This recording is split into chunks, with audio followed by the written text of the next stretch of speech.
Yes, a beautiful plant sapling there. I also welcome the distinguished dignitaries who have so graciously agreed to be a part of the discussion forum today. Replanet is an initiative of the Times of India in association with Coca-Cola India. The objective of this campaign is to delve into different aspects of circularity across several economic sectors, focusing on how we have been dealing with our waste at different stages and the kind of policy that might be needed to fill the gaps while moving from a linear to a circular economy. This initiative also aims to provide a well-integrated picture of current resource economics across multiple value chains by focusing on specific industries or materials and gauging the potential and status of implementing circular economic principles.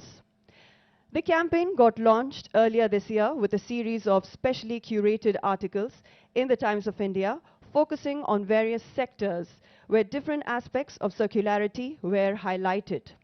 As the campaign moves to the next phase, high-level statewide discussions are being organized with stakeholders to discuss and deliberate on how an effective and implementable policy action can be taken, and the same is adopted at various levels.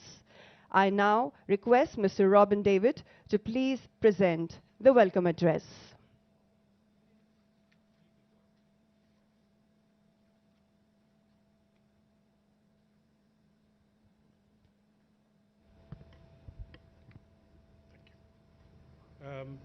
Good morning, everybody. First of all, a very warm welcome to all of you.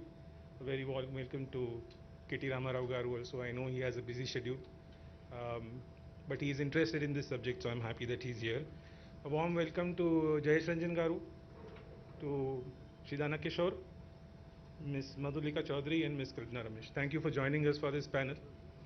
I think it is important to say here that we are meeting in this, we've gathered here today at a time when the United Nations Climate Change Conference has just ended. And I feel that nothing much came out of it, except perhaps a little money for poorer countries. We are also sitting here today when there is a war going on in Ukraine and energy prices around the world have skyrocketed. When energy prices skyrocket, you have inflation. When you have inflation, economies are hurting. And when economies are hurting, I realize very few people talk about climate change. But at the same time, in the last 2 years, we've had severe rains damaging our crops. We've had very bad floods hurting our cities. We've had some of the most polluted cities in India hurting people's health. And we've had fires around the world. So I think whether you like it or not, we have to start talking about climate change. And that is, in fact, one of the figures that I saw online was Niti Aayog figures was that India's GDP is hurts about 20% of its GDP is hurt because of climate change. So we cannot ignore this subject anymore. And that is why we went into, Times of India went into this whole initiative of the circular economy and creating more and more awareness about it. Instead of me now, I think many of you are experts in this field. It's very happy to have you here. And instead of me preaching to the converted, I would like KTR Garu to come and talk to us. One word about KTR Garu is that as journalists, we often talk to politicians. They tell us a lot of interesting things, but most of the interesting things are off record. With KTR Garu, many of the interesting things are on record, so it is always a pleasure to listen to him. I hope he does some plain speak here as well. Thank you. He's done your job. Thank you, Robin. Thank you for inviting me. Thank you to the entire team of Times of India for having us here on this very, very important topic. But before I begin, I'd like to start with a video that I want to play for you. This is the video where Hyderabad was recently recognized as the world's green city in Seoul. Just wanted to play that video for you and then we take it from there. Hyderabad, a city with an iconic heritage. Besides advancing in technology, innovation and infrastructure, Hyderabad is also transforming into the world's #1 eco-friendly city, meeting the UN Sustainable Development Goals. Hyderabad was awarded Tree City of the World twice for the years 2020 and 2021 by FAO and Arbor Day Foundation. Now, Hyderabad, the capital city of Telangana, wins another laurel. Hyderabad beats Paris, Montreal, Mexico City, Buenos Aires, Melbourne, while competing with 57 entries from over 40 cities across 24 countries, and won the World Green City Award 2022 and Living Green for Economic Recovery and Inclusive Growth Award by the International Association of Horticulture Producers. AIPH celebrates this fantastic achievement. For the city of Hyderabad, we can confidently say that Hyderabad is a world leader in nature-oriented approaches to city design, form and function, says Mr. Tim Briarcliffe, Secretary General, AIPH. The credit for this remarkable achievement goes to the champion of greenery, Honorable Chief Minister Shri K. Chandrasekhar Rao, and his government for the various green initiatives and environment-friendly policies, particularly Telangana Ku Haritaharam, the brainchild of the Honorable Chief Minister and the world's third largest human endeavor in afforestation. With progressive policies, thoughtful leadership and inspiring governance over the last 8 years, Telangana, the youngest state in India, is leading the country with its path-breaking initiatives. This award is a great honor and glory for the city, for the state and for the nation. Thank you. Like I said, I'm very glad to be a part of this Replanet initiative of the Times of India, with very specific focus on water and the importance of circular economy. This topic assumes a lot of significance, and there's a lot of topical significance with reference to urban areas, and me being the Urban Development Minister, I also wanted to share with you a few things that we have attempted, and a few things where we have succeeded, and also areas where we are still working on in terms of ensuring that our cities, which have turned into heat islands and have become single biggest contributor to carbon emissions, have to be tackled. And this is something that I say not just as a Minister for Urban Development, but also as a very concerned citizen and as a concerned father who's worried about the future generations as well. As we all understand, as we all know, cities across the world, not just in India, have become the economic engines, propelling our growth stories across the universe, across the planet. Now, if you just look at India, or if you look at Telangana for that matter, more than 45% of Telangana's GSDP actually comes from Hyderabad and the suburban areas of Hyderabad. Same is the logic for every single nation across the world. In fact, a few years ago, I've mentioned this before, but I'll say it again. A few years ago, I had a meeting with Satya Nadella, who is the chairman of Microsoft, CEO and chairman of Microsoft. So when I was sharing with him that Telangana is a very urban state and a large chunk of our revenue actually comes from urban pockets, Satya shared something very insightful and interesting.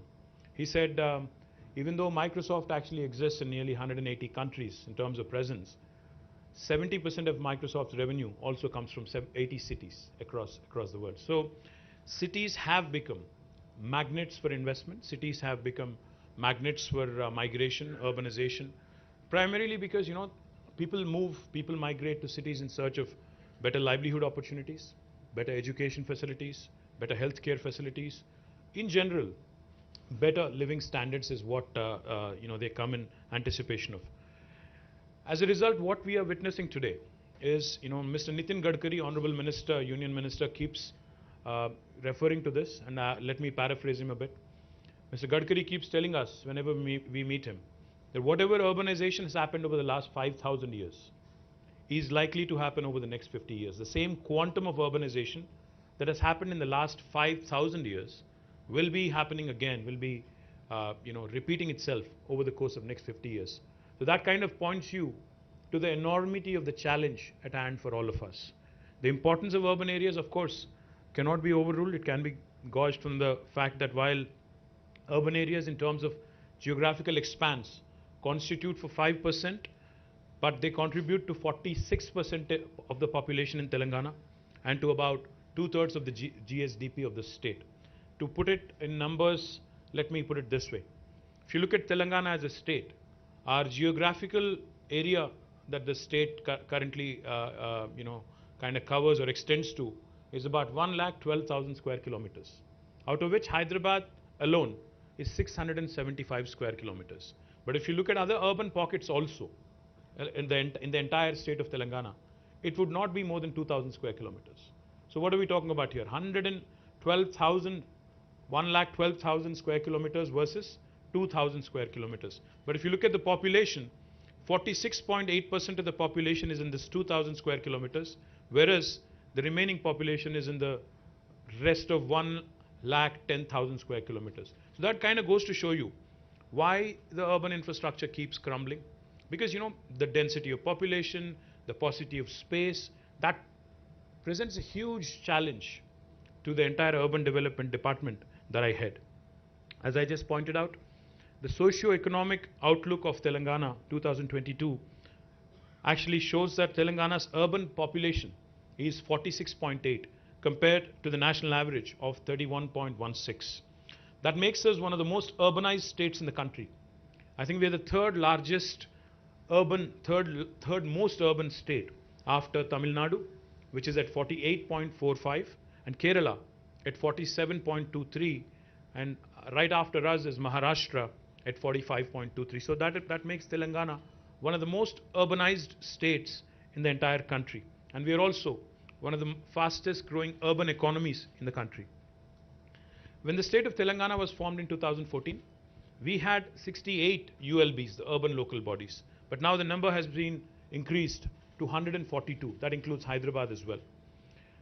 Hyderabad, while we have still many challenges and many issues to tackle, I'm happy to share with you that over the last 5 years, and more particularly from the period 2015 until 2020, Hyderabad has been rated consistently by Mercer as the best city in India on the quality of living index. And I'm very, very proud of the fact that this has come even despite all the challenges after the new state was formed, the transition, etc., etc.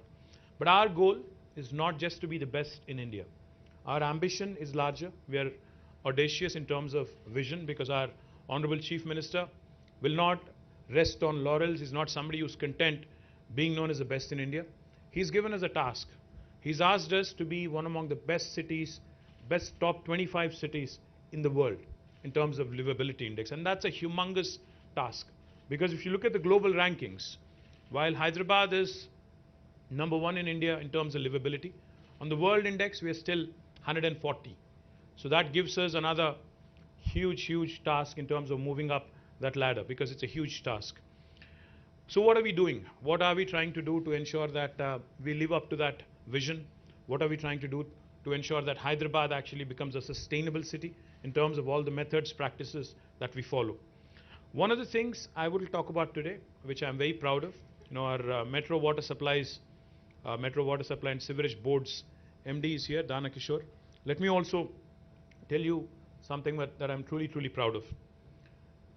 Hyderabad will become the first city in India come March, April next year, which would be treating every single drop of sewerage. We have undertaken a humongous task, are setting up nearly 31 sewerage treatment plants with a capacity of 1,259 MLD of sewerage waste, costing us about 3,866 crore. And once completed at a secondary level, this treatment would be of secondary level and backed by legislation. This will make Hyderabad, among all Indian cities, the first city to have achieved 100% treatment of sewerage, which I'm very proud of. And I do believe this will set a new benchmark for the rest of India. Now, how do we plan to reuse this water, treated water? We plan to reuse in construction, because construction is happening very aggressively across the city and also neighboring areas. We plan to mandate utilization of treated water by all the builders and construction companies. And we also will be using it for landscaping activities and horticulture activities. We could potentially also, in fact, use this water, treated water, to cool the furnaces and thermal plants and to do a number of other things as well. The second important intervention that I would like to talk about is effective management of surplus runoff water, especially during floods in Hyderabad. You know, a lot of people complain, a lot of people talk about how cities in India, cities across the world are not equipped, you know, fully to handle flood-like situations. Robin talked about climate change. You know, climate change, global warming was a topic that we used to read about in newspapers. You know, look at it, glance at it for a minute, and then used to say, okay, this is not my concern. This possibly is happening elsewhere in the world, not in my backyard. That was the approach earlier. But now, we all know climate change is real. It's already knocking on your doors. It's already at your doorstep. It's affecting all of us. As a person who's involved in public life, as a policy maker, I've been witnessing some very disturbing changes across different seasons. We are now accustomed to unseasonal rains in October. And we are also accustomed to, unfortunately, late arrival of monsoons. We are also accustomed to cloudbursts. And we are accustomed to 45, 46 degrees temperatures in summer. Now, these are unusual patterns. These are exceptional patterns. But looks like exception is going to become the norm. Expecting the unexpected is going to be the challenge for governments. I cannot take cover, I cannot take an excuse to my citizens stating that cloudburst and unseasonal rain, unprecedented rain has resulted in a flood-like situation, which may be the reality. But I don't think the citizens are going to accept that sort of an explanation in future anymore. So therefore, in Hyderabad, we have started on an important task, because no city in the world can of course deal with cloudbursts or torrential rains, but the least we can do is to prepare as well as we can, equip ourselves as well as we can. And so therefore, we have undertaken a very detailed study. A company called Shah Consultants based in Pune has undertaken this study. The hydrological map of Telangana, hydrological map of Hyderabad has been prepared. We have mapped surface runoff flows, micro basins of drainages, blockade points, and what needs to be done to address the issue on a permanent basis. Out of this, we have actually formulated a new idea called a Strategic Nala Development Program, SNDP. Happy to share with you that this Nala development, which has started with about 1,000 crores of initial estimates, has been going well. Of course, there's a long way to go, but I do believe that we have made some few decisions, and few important projects have been kicked off in the right direction. The third thing I'd like to talk about is solid waste management. When this government came into office in 2014, the total waste collection, municipal solid waste collection in the city of Hyderabad was about 3,500 metric tons per day. But today, that has increased to 6,000 metric tons per day. And what we have done in the last 8 years is, we have come out with a policy on ensuring not just municipal solid waste, but all kinds of waste, construction and demolition waste, liquid waste, which is sewage, also biological waste, and e-waste. All of these forms of waste are being processed diligently, are being processed scientifically to ensure Hyderabad becomes a benchmark and Hyderabad becomes a leading example of how a city can function. Now let me elaborate a bit on municipal solid waste. We have in fact commissioned a 20 megawatt plant, South India's largest municipal waste to energy plant in Jawahar Nagar Corporation, which is very close to Hyderabad. Not only have we commissioned a 20 megawatt waste to energy plant, we are also building another 28 megawatts of capacity at this plant, which will consume all the dry waste. All the wet waste will be converted into compost, and it will be sold to farmers as fertilizer. The wet waste, the dry waste will be converted into power. Beyond this 48 megawatts of municipal waste to energy, we are also contemplating setting up another 20 megawatt plant. Altogether, this will take our capacities to nearly 68, I think 72, I believe, altogether. And this will ensure that 100% of all the dry waste in Hyderabad is converted or incinerated into energy. The other thing I'm very proud of also, Telangana in its municipalities, 142 municipalities, will be completing a very unique program called as the FSTP, the fecal sludge treatment plants. Human waste that's excreted is also now being processed, is also now being handled in a scientific fashion, and we are ensuring that on a modular basis, all municipalities by the end of next fiscal will be having a fecal sludge treatment plant. We've already completed this in 68 municipalities. We're also trying to cover the remaining by the end of this fiscal.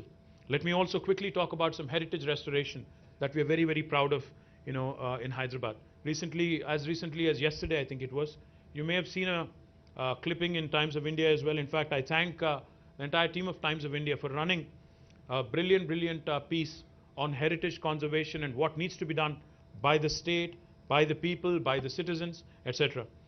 I'm very proud that two of very important monuments, the stepwells in Kuli Qutub Shah tombs, have been recognized by UNESCO, and so has the Domakonda Fort in Kamareddy district. Both of these have been recognized by UNESCO as World Heritage Monuments, but our ambition is larger. We want Hyderabad to be recognized as a World Heritage City, and we are working diligently towards it. Let me talk a bit about restoration of heritage structures that we have done have been involved in as a government. One of the things I'm very proud about is the restoration of Mozum Zahi Market, which has once again regained its lost glory. Because I remember as a kid, as a student, I used to frequent the Mozum Zahi Market. It is famous for its market, and also I don't know how many of you have had famous ice cream there. It is truly famous. You should try it if you haven't. Likewise, the clock tower at Mehboob Chowk, Sultan Bazaar, the CSI Church, Ram Gopal Pet Police Station at Monda Market, and Shah Ali Banda. All of these are being restored. We've also done Kaman restoration at Maula Ali Kaman, Char Kaman at Charminar, and Bansilal Pet Kaman at Secunderabad. I'm also happy to announce that restoration of stepwells. I'm happy Kalpana Ramesh is here. She's been doing some pioneering work in restoration of stepwells. Bapu Ghat, where she was also involved, her team was involved. Bansilal Pet, my compliments to you, Kalpana, and the entire team of municipal administration and others who have worked together. Gachi Bauli, Victoria Memorial School, Goshala, 6 stepwells which have been restored by the Aga Khan Foundation at Kuli Qutub Shahi Tombs, and 2 stepwells at Narayanpet and 1 at Chautupal. The initiative, which started at a small scale with the cooperation of Rainwater NGO, is now fast becoming a public movement, and a lot of people are taking pride in the restoration that has been done. In addition, we've also taken up some restoration works at Ashur Khana, Hussaini Alam, Darbar Hall, Koti Women's College, and restoration of Kuli Qutub Shahi Tombs. Our upcoming restoration works also include reconstruction of Mehboob Chowk, popularly known as the Murgi Khana or Murgi Chowk, Sardar Mahal, Julu Kaman, Lad Bazar, Mir Alam Mandi, State Central Library, Sheikpet Sarai, and Khurshid Zahi Devdi. These are some of the few. In fact, Hyderabad has about 218 heritage structures, both private and public. Our ambition, our goal, is to ensure that each of these structures is diligently restored and maintained for the benefit of our future generations. We're very confident. I can go on with a number of such initiatives, but we are very, very confident that with all these initiatives, by way of creating a circular economy, by focusing on sustainability, by ensuring that we also conserve our heritage structures, we will qualify to be among the list of UNESCO cities for World Heritage, as a World Heritage City.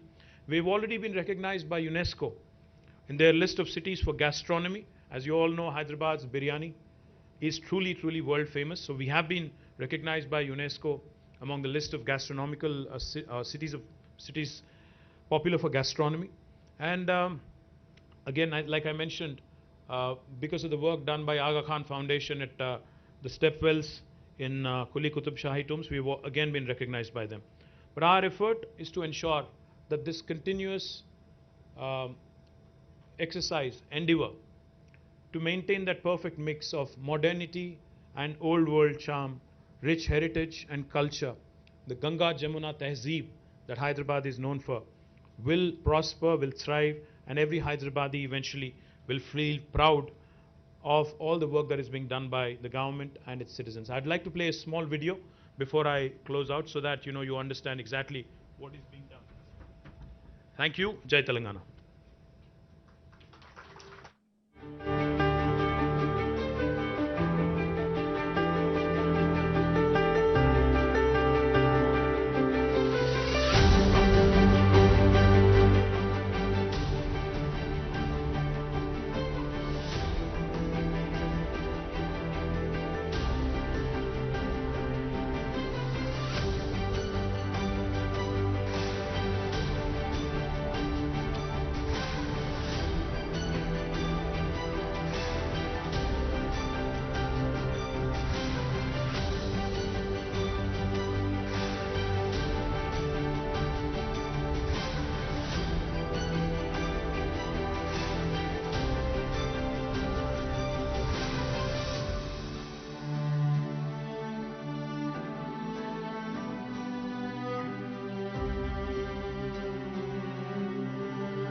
Yes. Thank you so much, our Honorable Minister, for sharing valuable insights and inputs with all of us here today and always inspiring us. And then again, we look forward to seeing Telangana as one among the top 25 cities in the world. I now request Mr. Robin David to kindly please present the closing remarks. Thank you very much, KTR Garu, for sharing your perspective. I think there were three takeaways for me from this entire exercise. One is that you want to make Hyderabad a climate resilient city. Secondly, you want Hyderabad to be one of the most livable cities in the world. And thirdly, you want it to become a World Heritage City. All three, Times of India would be very happy to work with you on. We've already done a sustained campaign on heritage. We will also work with you on the other two initiatives, even if we are occasionally critical of what we say. Thank you.